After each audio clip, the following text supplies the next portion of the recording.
Hey guys, this is Tauna. Today we're going to be doing a sealed deck. We're going to be making a sealed deck for kind of like testing a pre-release essentially, showing you guys how to start practicing now because with pre-release only just around the corner, and depending on what game store you are, some game stores, I saw someone's game store offers like a full play box if you are the first person in the pre-release.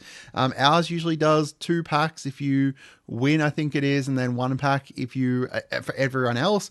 But it depends on which kind of store you're going at. There's going to be potential to win some pretty big prizes. So personally, I like enjoying, I like kind of practicing it a little bit beforehand.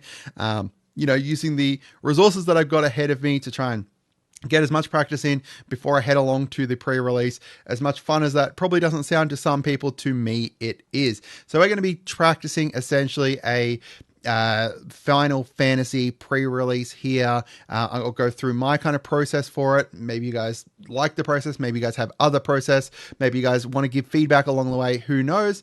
Couple things. Tomorrow we are going to be a part of the Magic Arena early streaming event as well. So I'll put the thing up here for that. I'm going to be streaming as much as I can throughout the day. My day starts at 9 a.m. I'll be starting after I drop the kids off at school, and we'll see how long I can go for. I'm very, very excited for that. And then the second thing is, if you guys want to support the channel, I've set up a Ko-fi. If you guys want to just, chuck $5 so I can buy a coffee for one of those mornings when I'm waking up at 5 a.m. to make you guys videos. Feel free. If you don't want to support that way, that's perfectly fine as well. Just, chuck a subscribe or something like that. So let's go through. So the website I'm using here is Draft Sim. They tend to essentially have the drafts up early, and they sealed up early. They essentially kind of emulate you opening the packs. Unfortunately, you don't get to look at opening the packs, which I really would love to do because I don't know, I have an addiction to opening packs. But they do, do essentially all the background work into you opening up all of your 6 packs here. And then being able to take those into looking at a pre-release. So, yep, you can see here, this is an example of one. So they've got, divided up by colors, which is really nice. You can sort by rarities, CNC, however you want to kind of sort it here, spread them out if you would like. However way you want to be able to sort your cards to be able to view them easier, and you can just mouse over them to make them bigger. And you can see here, we've got essentially a full kind of pre-release worth of cards, and we can just click restart if we want to start it again, which, if you want to go through and test a whole bunch of decks, that's worthwhile. So let's go with this one. Just randomly, whichever one I was doing. So I'm just going to go with this one here. I don't know if there's actually a way to sort by rarity. It looks like it's sorting by color, or putting them in by color, but it doesn't seem to does it put the rarer ones down the bottom? Maybe it does. No, it doesn't. All right. So let's have a look. So we've got a Clive, Vile Smash of the Fierce over here. So I actually like this idea. I'm looking at, first of all, which were the big bombs I got, essentially. So we got the Vile Smasher here. We've got a couple Rufus. So if we wanted to do a Mardu deck, we've got that option there as well. The Wandering Minstrel, we've got there. We haven't got all that many towns. We've got 1, 2, 3, 4, 5 towns there. No, not worth it. Shadowbringers is an a counter for Dovin's Veto there. Let's have a look. We've got Sephiroth over here. So that's a mythic. We've got a bit of the red stuff. So I really wish, I was looking at this and I was like, we could do the red-black spell slingers, but we didn't get any of the legendaries to kind of go alongside that. So looking through, we did get 2 Circle of Powers there though. Let's see if we had Sephiroth, and then we've got some kind of removals in here as well. We've got a few different removals there. Looking at our blue, we've got a whole bunch of interrupts. One thing that you want to make sure that you do keep in mind when you're, doing a pre-release is that you have enough removal. Depending on how fast things are, depending on the set and everything like that, removal can potentially be very strong or not quite as strong. Personally, looking at this set, I think that removal is going to be pretty strong especially because some of the big bomb legendaries, you want to have something to be able to remove them. This Sephiroth, I want to make sure that this thing dies before it flips. If this thing flips, like transforms, I'm kind of screwed. It's going to do the annoying thing of creating the emblem and everything. Over here, yeah, as I said, blue, we've got like 4 different counters there. We've got some removal, got the couple surveils there as well. Not much, another couple counters there. That's a very counter-heavy deck. But we don't have any like the legendaries to support that. Realistically, our legendaries over here are just these Rufuses. Like we've got 2 Rufuses. The Clive, obviously, the Clive as well. So I think I'm going to definitely include that Clive. Looking at like the white, Ambrosia Whiteheart's really good as like a, hey, someone's removing my thing, let's bounce it back to my hand. Like an emergency bounce. Like, yeah, and you don't even need to bounce it realistically. Crystal Fragments is pretty slow in my opinion. Imperial City, we've got 2 of the Wall of Omens, fun. 3 different of the job select equipments there. We got Dion as well. Dion is like go wide. We don't really have much go wide here. We did get 2 traveling chocobos as well, actually. Oh, looking at that, actually. But to go with the traveling chocobos, we've got a couple landfall things here. What, we got 3 of the Sabo tenders for landfall. But we didn't get any of the like landfall cards here. Like the ones that actually let us ramp up, which is a shame. All right. So I'm having a look at this, and I think that like a black red Rakdos Spellslinger deck would be nice. So for that, like we've got these circular powers here that create the wizards. We're going to grab our Sephiroth 100%. Relentless Revelation, I think is good. Look at the top 3 cards of your library, put 1 into your hand, 2 into the rest into your graveyard. It's nice. Let's see. The Vincent's Limit Breaker is 100% good. Fight On to bring things back to our hand. I guess that's good, especially with like the Sephiroth. If Sephiroth gets removed, which is going to happen most likely, there's not really much exile removal this time around, or at least within the set, so that's good. But if we like Relentless Revelation something, then Fight On can be like a backup for that. Circular Powers are good in this, good in this deck because of the fact that we're going to be bringing a whole bunch of Spellslinger stuff, and the Vein's Treachery as well. The Phantom Train works here too. Because if we Phantom Train, right? And then we've got stuff that we can sacrifice. We could potentially get Sephiroth out like the first turn that he comes out.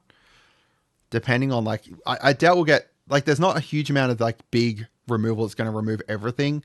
So I think that like having the Phantom Train here to sacrifice like these guys or like other creatures that we get out isn't too bad. Let's see. The Namazo Trader. So, okay. Having a think about it. What if we did go with like a Mardu deck, right? A Mardu deck with the Spellslinger-ish kind of stuff, and then with the Rufus and the Sacrifice kind of stuff as well. So if we bring along this Namazo, and the 2 Rufus, then we look at red, we've got the Queen Barra chick, the Haste Magic maybe, and Thunder Magic. And Sorcerer Schemes I'm not sure about yet. Can't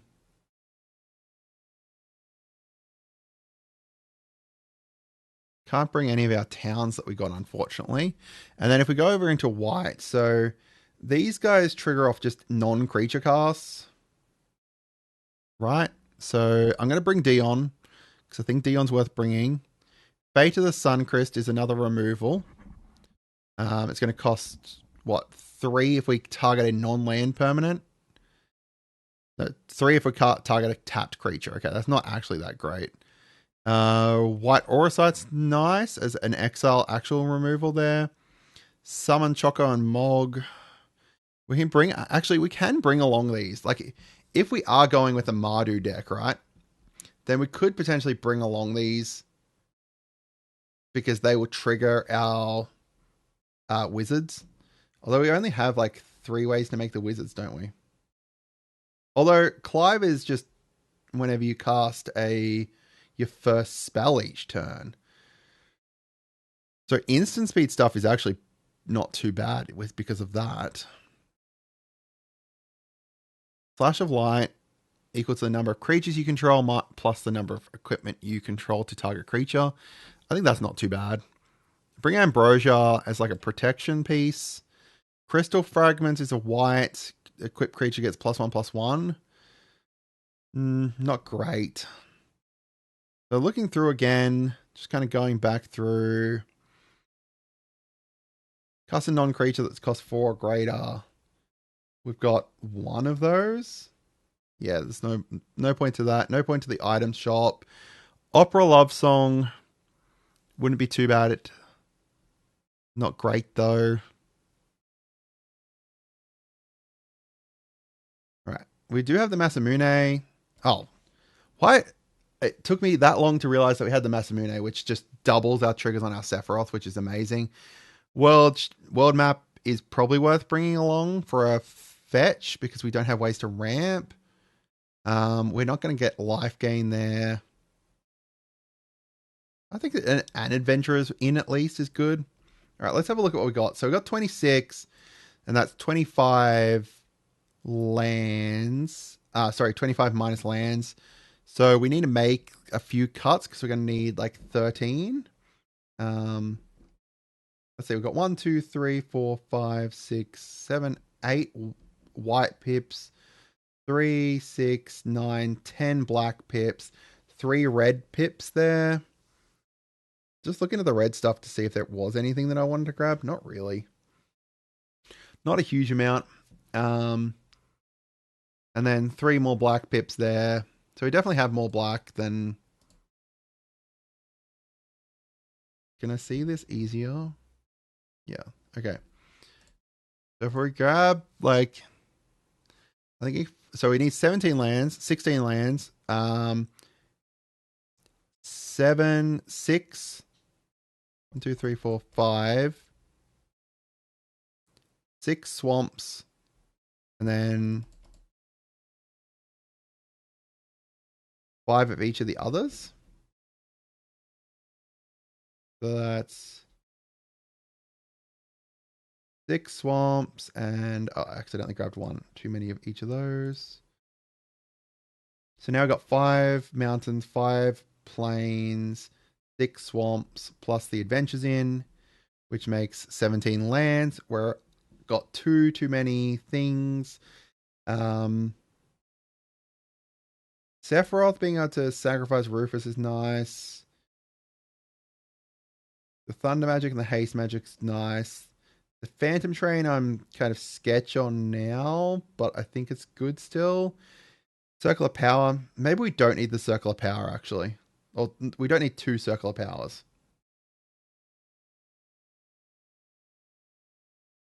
Yeah, I think I can cut a Circle of Power. And maybe a Paladin Arms.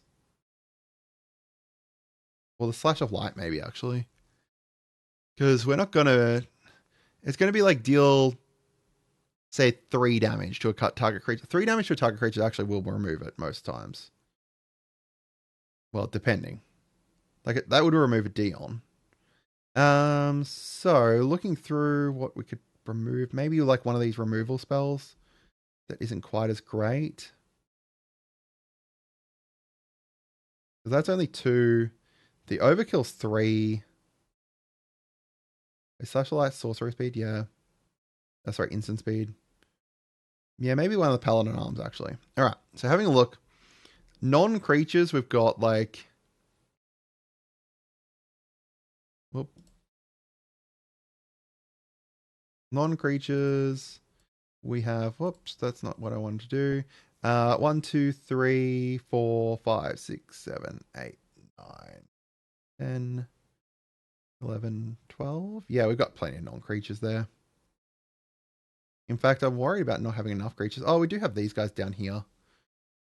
Yeah, I think that's honestly looking pretty good. Like a Mardu Spellslinger mixed with Sacrifice deck. Mostly Sacrifice, to be honest, but having the, I think having these guys is a not a bad idea.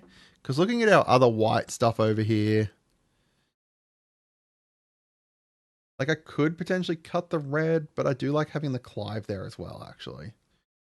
And these kind of work well with the rest of the deck. Like if we could, because Sephiroth doesn't have haste, but if we play Sephiroth and then we haste magic him, that's going to bring Sephiroth up to a 6/4. That then will exile the top card of our library that we can play. Thunder Magic is a removal there for like just pay red, deal 2 damage, which isn't bad. Yeah, no, I'm pretty kind of happy with that. Yeah, I kind of like that. I like that idea behind that deck. I'd love to hear from you guys as to what you think. Are you guys going to? You can also export as well. So if we take that, copy paste it into Architect, make a new deck here. Blah blah blah. Text import. Oh, that's importing every card though, not just our deck that we built. So if you would rather build it like that, I guess you've got that option there too. So yeah, I'd love to hear from you guys as to what you think. You guys going to do this? Check it out. And yeah, if you want to support me on Ko-fi, feel free. Have a great day and goodbye.